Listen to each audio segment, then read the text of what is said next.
আমরা এখন কুয়াকাটা সৈকতে চলে আসলাম। অপূর্ব সুন্দর কুয়াকাটা সূর্যোদয় দেখার জন্য এখন আমরা যাচ্ছি। সবার ব্যস্ততা, তাড়াতাড়ি যেতে হবে, সূর্যোদয় দেখতে হবে। We are so excited.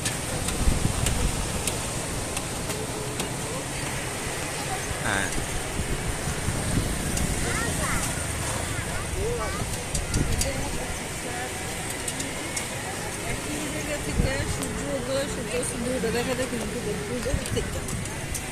এই সেই জায়গা, কিন্তু এই জায়গায় আসতে গেলে আপনাদেরকে অনেক যুদ্ধ করতে হবে।